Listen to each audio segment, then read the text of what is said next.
میرے پیاروں محترم بھائیوں، جمعۃ المبارک کا مبارک دن وہ بابرکت اور سعادت مندی اپنے اندر امت کو دینے کے لیے جمع کیے ہوئے ہے کہ اللہ کے نبی علیہ الصلاۃ والسلام کا فرمان ہے کہ جو شخص جمعے کے دن درود پاک کی کثرت کرتا ہے، اللہ کے محبوب فرماتے ہیں کہ قیامت کے دن میں اسے مصافحہ کرتا ہوں۔ جو شخص جمعے کے دن پیارے آقا علیہ الصلاۃ والسلام پر درود پاک کثرت کے ساتھ پڑھے، خود میرے محبوب فرماتے ہیں کہ میں اس اپنے امتی کا درود سماعت کرتا ہوں۔ شفاعت، مصیبتوں سے نجات، پریشانیوں سے نجات کا سب سے پیارا بہترین مجرب وظیفہ وہ درود پاک ہے۔ اگر انسان درود پاک کو اپنی زندگی کا حصہ بنا لے اور اس کے علاوہ دیگر اوراد و وظائف پڑھنے کے اسے موقع نہ بھی ملے تو درود پاک وہ واحد عمل ہے کہ شارٹ طریقے سے جلد اللہ کا قربی پا لیتا ہے، مشکلات بھی آسان ہو جاتی ہیں اور نیکی کے راستے میں انسان کو آسانی کے ساتھ چلنا میسر ہو جاتا ہے۔ تو دعا ہے اللہ تعالی ہمیں جمعے کے دن خوب عبادات کرنے، رب کو منانے اور پورا ہفتہ مسجد میں آ کر جماعت کے ساتھ نماز ادا کرنے کی توفیق عطا فرمائیں، اور جمعے کے دن درود پاک کی کثرت رب العالمین آپ کو بھی اور مجھے بھی نصیب فرمائیں۔ میرے پیاروں محترم بھائیوں، اللہ کا کلام امت مسلمہ کی رہنمائی کے لیے بھیجا گیا ہے، اور اس کلام سے تعلق اور مضبوطی کے ساتھ اپنا رشتہ جوڑ لینے والے کو اللہ کے محبوب علیہ الصلاۃ والسلام نے فتنوں کے دور میں نجات کا سب سے بڑا علمدار قرار دیا ہے۔ اللہ کے نبی علیہ الصلاۃ والسلام کا یہ ارشاد بہت سی احادیث کی کتابوں میں موجود ہے کہ آقا دو جہاں صلی اللہ علیہ وسلم کا یہ فرمان آپ فرماتے ہیں، وقت وہ آئے گا امت پر کہ فتنوں کی طرح تیزی کے ساتھ لوگ ایمان سے باہر ہوتے چلے جائیں گے، اور بارش کے قطروں کی طرح فتنے اترتے چلے جائیں گے۔ صحابی رسول فرماتے ہیں کہ میں نے پوچھا کہ یا رسول اللہ، ان فتنوں کے دور میں فتنوں سے بچنے اور نکلنے کا راستہ کون سا ہے؟ تو اللہ کے محبوب علیہ الصلاۃ والسلام نے فرمایا وہ کلام اللہ ہے، جو اس کے دامن سے وابستہ ہو جاتا ہے اللہ تبارک و تعالی اس کلام کے صدقے سے اس بندے کو اس فتنے والے دور میں بھی نجات عطا فرماتا ہے۔ قرآن پاک کے بے شمار فضائل ہیں۔ تلاوت قرآن کے بارے میں اللہ کے نبی کا فرمان ہے، فرمایا کہ جو شخص قرآن پاک کا ایک حرف پڑھتا ہے اللہ تبارک و تعالی اسے 10 نیکیاں عطا فرماتا ہے۔ آپ فرماتے ہیں میں نہیں کہتا کہ الف لام میم ایک مکمل حرف ہے، بلکہ فرماتے ہیں الف حرف و لام حرف و میم حرف۔ الف ایک الگ حرف ہے، لام ایک الگ حرف ہے، میم ایک الگ حرف ہے، کہ گویا جو الف لام میم تلاوت قرآن کی نیت سے پڑھے اللہ تبارک و تعالی حضور کے اس فرمان کے مطابق اسے 30 نیکیاں عطا فرما دیتا ہے۔ قرآن پاک کی تلاوت کو جہاں کرنے کا ثواب ہے، قرآن کو دیکھنا بھی عبادت ہے، قرآن کو چھونا بھی عبادت ہے۔ آج ٹیکنالوجیاں تو بڑی آ چکی ہیں، ہر ٹچ موبائل میں آپ کو قرآن مل جائے گا۔ قرآن کی تلاوت کو ثواب مل سکتا ہے، لیکن قرآن دیکھ کر پڑھنے کا شاید ثواب نہ مل پائے۔ قرآن کو چھونے کا جو ثواب ہے، کہ قرآن کو ہاتھ لگانے کا جو ثواب ہے،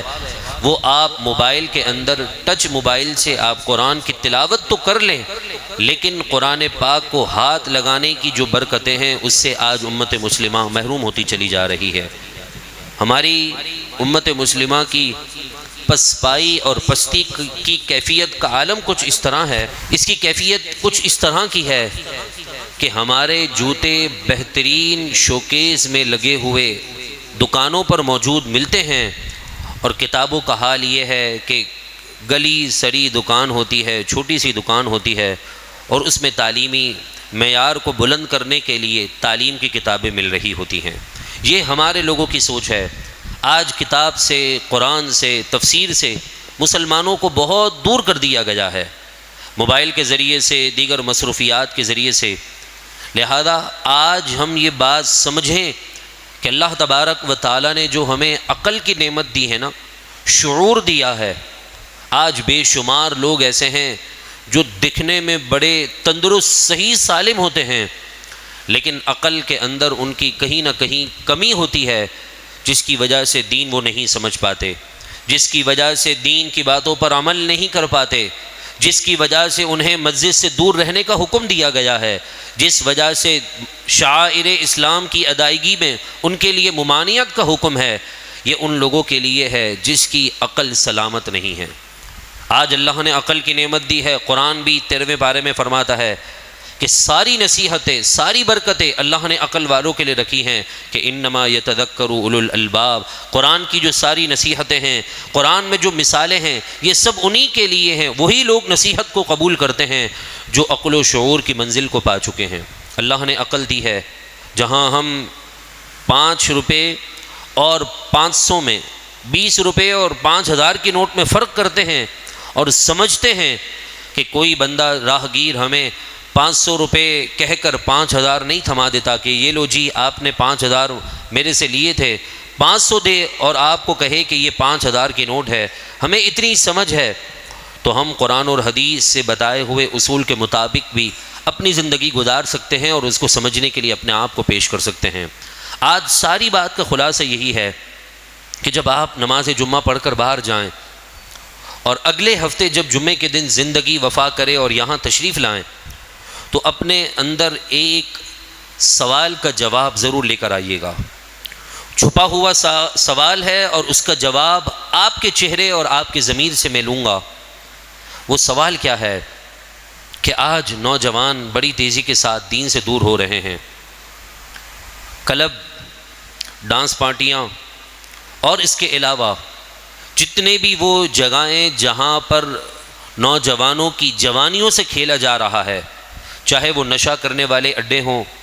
سگریٹ بیچنے اور لے اور دینے والے لوگ ہوں، یا پھر دیگر اور نشے کی چیزیں ہوں، کہ آج تعلیمی اداروں کے اندر بھی جو اچھا پڑھنے والے ہیں، انہیں جوس کے ذریعے سے، انہیں چائے کے ذریعے سے، انہیں کافی کے ذریعے سے نشے کا عادی کیا جا رہا ہے، کہ انہیں معلوم ہے کہ اگر اس قوم کے اندر یہ تعلیم کا رجحان عام ہو گیا،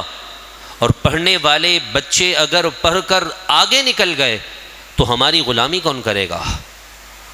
آج وہ اپنی غلامی کے لیے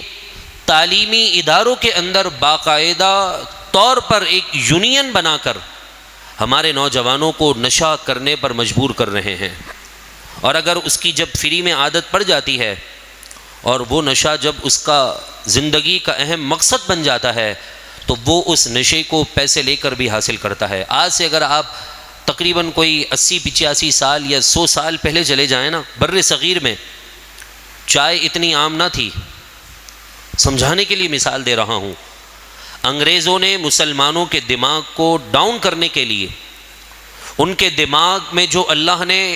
ایمان اور حضور کی غلامی کی جو صلاحیت رکھی تھی، اس کے ذریعے سے اللہ نے جو علم اور عقل و شعور کی نعمت دی تھی،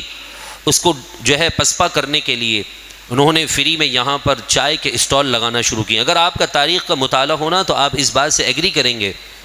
کہ انہوں نے یہاں پر مسلمانوں کو فری میں چائے پلانا شروع کر دی۔ وہاں اسٹال لگا ہے، وہاں پر اسٹال لگا ہوا ہے، وہاں اسٹال لگا کر چائے کے نشے کے اندر مسلمانوں کو ایسا غرق کر دیا۔ مجھ سمیت یہاں پر جتنے لوگ موجود ہیں، اگر وہ صبح کی چائے نہ پی لیں تو بعد میں لوگوں کو یہ باور کرواتے ہیں، بھائی دیکھو ابھی تک چائے نہیں پی، سر بہت درد ہو رہا ہے، زیادہ شور نہیں کرنا، ایسا نہ ہو کہ ہمارا معاملہ بگڑ جائے۔ حالانکہ چائے میں کوئی ایسی چیز نہیں ہے جو آپ کے دماغ کے درد کو ٹھیک کر دے یا آپ کی طبیعت کو بہتر کر دے۔ ہاں، اگر کسی چیز میں یہ طاقت تھی تو وہ اللہ کے ذکر میں تھی۔ وہ تو ہم نماز فجر کو پڑھے بغیر اپنے کاروبار کی طرف، دکانوں کی طرف، کارخانوں کی طرف نکل گئے، تو اب وہ سکون چاہیے تھا، تو انگریزوں نے اس کا توڑ نکال کر چائے کی عادت بنا دی۔ فری میں پلا کر آج ہر چوک پر آپ کو چائے کا جو ہے ایک اسٹاپ نظر آ رہا ہوگا۔ وہ بھائی جو چائے بیچتے ہیں، میں ان کے خلاف نہیں، لیکن سمجھانے کے لیے کہ اگر اتنی ہی تیزی کے ساتھ علاقوں میں چائے کی ہوٹلیں جو کھل رہی ہیں، اتنی ہی تیزی کے ساتھ اگر کوئی اور شاپ کھلتی تو کبھی بھی اس پہ اتنی رونق نہ لگی ہوتی ہے۔ آپ ہر چائے کی اسٹال کو دیکھیں، فل بھرا ہوا ہے، اس نے باہر کی جگہ گھیری ہوئی ہے، آنے جانے والے کو تکلیف ہے، وہ ایک الگ معاملہ ہے۔ لیکن سمجھانے کا مقصد یہ ہے کہ ہمیں تعلیم کے نام پر اور اچھا انوائرمنٹ دے کر جو پیچھے مسلمانوں کو یہ گرانا چاہ رہے ہیں، مسلمانوں کے دماغ، عقل و شعور کو جو ختم کرنا چاہ رہے ہیں، قرآن اور حدیث کہتا ہے کہ تم جب بھی آگے بڑھو، اپنے معاملے میں فیصلہ کرو، تو لہذا عقل کے عین مطابق، دین اسلام کے عین مطابق اپنی عقل کو لے کر آنا، ورنہ یاد رکھنا یہ عقل اللہ نے دی ہے تو پھر ہوگا کیا کہ یہ عقل تم سے دور ہوتی چلی جائے گی۔ آسان سی مثال کر کے سمجھاتا ہوں، آپ دنیا کے اس پڑھے لکھے انسان کو دیکھیں جس نے پی ایچ ڈی کیا ہوا ہے، دنیا کی اعلیٰ تعلیم حاصل کی ہوئی ہے، بہت کچھ پڑھا اس نے، لیکن جب اس کا بڑھاپا یا جوانی کا اختتام ہو رہا ہوتا ہے، اس کا دماغ کام کرنا چھوڑ دیتا ہے۔ آپ کسی اس طرح کے آدمی کو دیکھیں گے تو اکثر لوگ کہتے ہیں یار یہ بہت پڑھا لکھا تھا، انجینئر تھا، بہت اچھی تعلیم دیتا تھا، ڈاکٹر تھا، اس نے اتنا پڑھا ہوا ہے کہ ہمارے وقت میں تو اتنا کوئی پڑھتا نہ تھا۔ دنیاوی تعلیم پڑھ کر وہ جو تعلیم کے ایجنٹ کار بنے ہوئے تھے، انہوں نے اس کے دماغ کو غلط طریقے سے استعمال کر کے سلو پوائزن میں نشہ دینا شروع کیا۔ حالانکہ تعلیم تو انسان کے ذہن کو اور بالغ کرتی ہے، انسان کے شعور کو اور بالغ کرتی ہے۔ یہ ایسا کیوں ہوا کہ دنیاوی تعلیم جتنا پڑھتا چلا گیا عقل ختم ہوتی چلی گئی؟ صرف اور صرف اسی وجہ سے کہ آج ہمارے نوجوانوں کو نشے کی چیزوں میں لگا دیا گیا ہے، سگریٹ ہے، نسوار ہے، اور نہ جانے کون کون سی چیزیں ایسی ہیں کہ جس کے ذریعے سے ہمارے نوجوان آج تباہی کی طرف جا رہے ہیں۔ ویپ ہے اور شیشہ ہے، نہ جانے دنیا کی کون کون سی ایسی گندی لعنت ہے جو ہمارے نوجوانوں کو تعلیمی اداروں کے ذریعے سے دی جا رہی ہے۔ دنیاوی تعلیم کے نام پر انہیں بلایا جاتا ہے، بھاری فیس بھی لی جاتی ہے، ریٹن میں کچھ آؤٹ پٹ نہیں ہوتا۔ 15-18 سال پڑھنے کے بعد ہر مہینے باپ 15,000 12,000 8,000 فیس دے کر 18 سال کا نوجوان کر دیتا ہے۔ شناختی کارڈ بھی بنانا ہوتا ہے تو باپ کے نام پر بناتا ہے۔ لیکن آج سے اگر آپ جو ہے سینکڑوں سال پہلے چلے جائیں تو 17 سال کا نوجوان محمد بن قاسم ہے جو اسلامی فوج کا سربراہ ہے، سپہ سالار ہے، اور وہاں سے مدینے سے نکلتا ہے تو پاکستان کی سرزمین پہنچ کر سندھ کو فتح کر کے بتا دیتا ہے کہ اللہ نے اسلام کے ماننے والے لوگوں کی 17 سال کی عمر کا عقل اتنی بلندی پر پہنچا دیا ہے کہ آج وہ سپہ سالار بھی بن جاتا ہے اور مسلمانوں کو عزت بھی دلوا دیتا ہے۔ 17 سال کا نوجوان تھا محمد بن قاسم، لیکن اس نے سندھ فتح کر لیا۔ آج میں کہتا ہوں 17 سال کا نوجوان تو ہمارے گھر کا ایک کمرہ فتح نہیں کرتا، اسے تو اتنی بھی فکر نہیں ہوتی کہ بل زیادہ آ رہا ہے تو میں کم بجلی استعمال کروں۔ 17-18 سال کے نوجوان کی ہماری ذہنی سطح اتنی ڈاؤن ہو چکی ہے۔ اس کے مقابلے میں آپ دیکھ لیں کوئی حافظ قرآن ہے،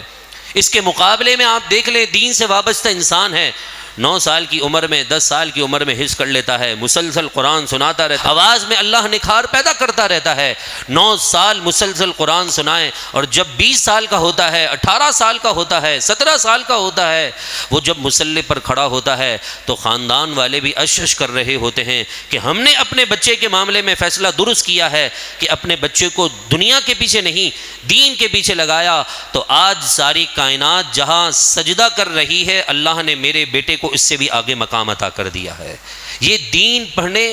اور دین کی تعلیم سے اپنا تعلق مضبوط کرنے کا سب سے بڑا واحد یہ ایک مثال ہے کہ جس کے ذریعے سے آپ اپنی زندگی کو، اپنے اولادوں کی زندگی کو بہتر کر سکتے ہیں۔ دعا کریں اللہ تبارک و تعالی تعلیمی میدان میں مسلمانوں کو عزت اور وقار اور عروج نصیب فرمائیں، اور رب العالمین ہماری نوجوان نسلوں کو، جو سوال میں نے آپ سے کہا تھا کہ میں آپ سے ایک سوال پوچھوں گا اور جواب اگلے جمعے کو آپ کے چہروں سے، آپ کے دل سے لوں گا، آپ کے ضمیر سے لوں گا کہ آج ہمارا نوجوان مسجد سے کیوں بھاگ رہا ہے، وہ ان جگہوں پر کیوں جا رہا ہے کہ جہاں پر نشہ کرنے والے، یا پھر وہاں پر پیسہ خرچ کر کے ذلت اٹھانی پڑ رہی ہے، آج ہمارا نوجوان اس طرف کیوں بڑھ رہا ہے؟ حالانکہ مسجد میں تو عزت بھی مل رہی ہے، مسجد میں تو اسے عالی شان جگہ پر بٹھا کر، صفوں میں بٹھا کر اس کی عزت کی جا رہی ہوتی ہے، لیکن نوجوان ان تمام چیزوں سے دور ہو کر اپنے آپ کو، اپنے گھر والے کو تباہی کے دلدل میں کیوں گرا رہا ہے؟ پھر دعا کریں اللہ ہمارے نوجوانوں کی جوانیوں کی حفاظت فرمائیں اور ہمیں عقل و شعور کی نعمت سے مالا مال فرمائیں۔ یہ عقل اور شعور ہے تبھی حضور کی غلامی میں ایمانداری کے ساتھ انسان آگے بڑھ سکتا ہے، ورنہ یاد رکھیے گا عقل نہیں ہے تو شریعت کا قلم بھی نہیں ہے، عقل نہیں ہے تو قرآن کا حکم بھی نہیں ہے، عقل نہیں ہے تو اسلام کا کوئی حکم بھی ہم پر نافذ نہیں ہوتا۔ اللہ رب العالمین مسلمانوں کی غیب سے مدد فرمائے۔